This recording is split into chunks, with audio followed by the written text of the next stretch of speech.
कानून का हनक अगर कायम है तो गुंडे माफिया अपराधी मच्छर की तरह गायब हो जाएंगे, दिखाई नहीं पड़ेंगे। क्योंकि कांवड़िया जो शिव भक्त है वो अपने भक्त में लीन रहेगा कि तोड़फोड़ करेगा।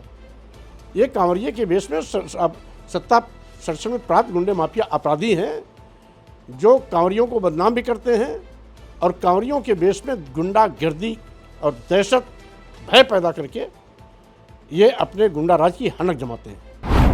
मैंने यही बयान दिया था कि जिसके आराध्य इतने भोले भाले हैं कि लोग उनको भोले बाबा कहते हैं, भोले शंकर कहते हैं, उनके कांवरिये इतने बड़े अपराधी और उपद्रवी हो ही नहीं सकते को रास्ते में गाड़ी तोड़ें, मारपीट करें, बहन बेटियों की स्कूटर तोड़ें, उनके साथ बदसलूकी करें, सेना के जवान को पैरों तले रौंदें। ये कांवरिये हो नहीं सकते। लेकिन फिर भी तोड़फोड़ हुई तो तोड़फोड़ करने वाले हैं कौन? सत्ता संरक्षण में पड़ रहे गुंडे माफिया अपराधी कांवरिये के बेस में जहां कांवरियों को बदनाम कर रहे हैं, वहीं पर धर्म के नाम पर भय और दहशत पैदा कर अपनी गुंडागर्दी का ये परिचय दे रहे हैं। नमस्कार, आप देख रहे हैं 24 अड्डा न्यूज। अपनी जनता पार्टी के राष्ट्रीय अध्यक्ष स्वामी प्रसाद मौर्य जी बात में मौजूद हमारे साथ हैं। कवाड़ियों को लेकर एक बयान उन्होंने दिया था। बयान के बाद आज जिस तरीके से इनके आवास के बाहर कार्यकर्ताओं के द्वारा, हिंदू परिषद के कार्यकर्ताओं द्वारा हंगामा किया गया, उसी मामले में बातचीत करेंगे। सर, आपने जो बयान दिया था, बयान के बाद इस तरीके से आज हंगामा हुआ है, क्या कुछ कहेंगे सर? ऐसे लोग जिनके दिल दिमाग में गंदगी भरी हो, जो कुंठा से ग्रसित लोग हैं, ऐसे ही कुछ अराजक तत्वों ने कांवरियों का बहाना बनाकर मेरे आवास में गंगा जल छिड़क करके शुद्धिकरण करने की नीयत से आने वाले थे। पहली बात ये कि जिनका दिल दिमाग मन पहले से दूषित है वो दूसरों को शुद्धिकरण कैसे कर सकते हैं? तीसरी चीज़, जिस कांवरिये की बात कर रहे हैं, मेरे कांवरियों के प्रति दिए गए बयान को पूरे देश और दुनिया ने स्वागत किया है। मैंने यही बयान दिया था कि जिसके आराध्य इतने भोले भाले हैं कि लोग उनको भोले बाबा कहते हैं, भोले शंकर कहते हैं, उनके कांवरिये इतने बड़े अपराधी और उपद्रवी हो ही नहीं सकते को रास्ते में गाड़ी तोड़ें, मारपीट करें, बहन बेटियों की स्कूटर तोड़ें, उनके साथ बदसलूकी करें, सेना के जवान को पैरों तले रौंदें। ये कांवरिये हो नहीं सकते। लेकिन फिर भी तोड़फोड़ हुई तो तोड़फोड़ करने वाले हैं कौन?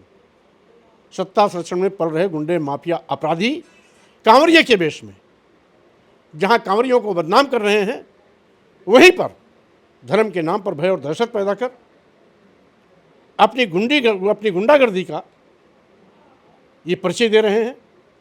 और ऐसे ही अराजक तत्व ने आज शुद्धिकरण के नाम पर कुछ गंदी हरकत करने की कोशिश की। यद्यपि मेरे आवास पे पहुंच नहीं पाए, लेकिन मैं तो घर पे कोई भी आता है उसको अति सम्मान करता हूँ, अति देवो भय। अगर घर पे आते तो मैं भी उनका स्वागत करता, चाय पानी पिला करके आगत भगत करता। लेकिन आ ही नहीं पाए। मैं तो इंतजार कर रहा था कि आए, उनका स्वागत हो। लेकिन फिर भी उनको सद्बुद्धि आए, वो अपने मन की गंदगी निकालें और खुद शुद्ध हो जाएं, तो दूसरों की शुद्ध करने की बात करें। और फिर किससे शुद्धिकरण करने आ रहे थे? गंगा जल से। कौन गंगा जल? एक हमने बहुत पहले पिक्चर देखी थी, राम तेरी गंगा मैली हो गई, पापियों के पाप धोते धोते। तो जो पापियों के पाप धोते धोते मैली हो गई हो गंगा, उसे किसी का शुद्धिकरण कैसे किया जा सकता है? अगर शुद्धिकरण करना था तो शुद्ध दिमाग से आते, कुछ भी बात करते, कोई भी सकारात्मक बात मैं उनकी स्वीकार करता, मानता। और यदि मैं कहीं कोई गलती भी किया होता तो उसको भी स्वीकारता। लेकिन क्योंकि वो विश्व हिंदू परिषद के रक्षा दल के नहीं थे, कुछ अराजक तत्व थे। क्या लगता है, आप लगातार बयानबाजी करते हैं, अपनी पार्टी जनता पार्टी के अध्यक्ष भी हैं, आगे चुनाव भी लगे हुए हैं, क्या लगता है कौन लोग हो सकते हैं वैसे ये? मैंने पहले के जो सत्ता संसद पर रहे गुंडे माफिया अपराधी हैं, तो एक ही प्रश्न को बार बार पूछिए, चाहे 1000 बार पूछिए, मैं यही उत्तर दूंगा। अच्छा, लेकिन भारतीय जनता पार्टी के द्वारा आरोप लगाया था दूसरी पार्टी के लोग हैं, कबड़िया ऐसा नहीं कर सकते। क्योंकि कांवड़िया जो शिव भक्त है वो अपने भक्त में लीन रहेगा कि तोड़फोड़ करेगा। ये कांवड़िया के बेस में सत्ता संरक्षण में प्राप्त गुंडे माफिया अपराधी हैं, जो कांवड़ियों को बदनाम भी करते हैं और कांवड़ियों के बेस में गुंडागर्दी और दहशत भय पैदा करके ये अपने गुंडा राज की हनक जमाते हैं। क्या कार्रवाई करेंगे सर ऐसे लोगों पर जो आए थे? सरकार को चाहिए, ये सरकार की जिम्मेदारी है।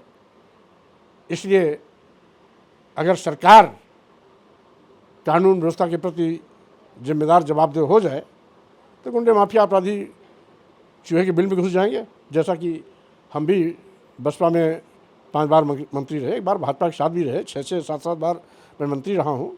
मैं देखा हूँ कानून का हनक अगर कायम है तो गुंडे माफिया अपराधी मच्छर की तरह गायब हो जाएंगे, दिखाई नहीं पड़ेंगे। आज चूँकि गुंडे माफिया अपराधियों को कोई खौफ नहीं है कानून का, इसीलिए वो अराजकता की पराकाष्ठा पर पहुंच गए हैं और पूरा प्रदेश जंगलराज बन गया है, गुंडाराज का पर्याय बन गया है। आए गए दिन SC ST OBC के किसी न किसी नौजवान की हत्या, बहन बेटियों के साथ बलात्कार होना, बलात्कार के बाद हत्या कर देना एक नया फैशन चल गया है और सरकार ऐसे अपराधियों को बचाने में लगी रहती है, कार्रवाई करने से बचती है। तो आप देख रहे थे, मेरे से बातचीत करें स्वामी प्रसाद मौर्य जी, जिन्होंने बहुत बेबाकी सारी बातें बताई। उनका कहना है कि अराजक तत्व थे जिन्होंने की आवाज़ के बाद गंगा जल का छिड़काव किया। वीडियो जर्नलिस्ट अंकित शाह, सुबह लखनऊ से 24 अड्डा न्यूज़ के लिए नमस्कार।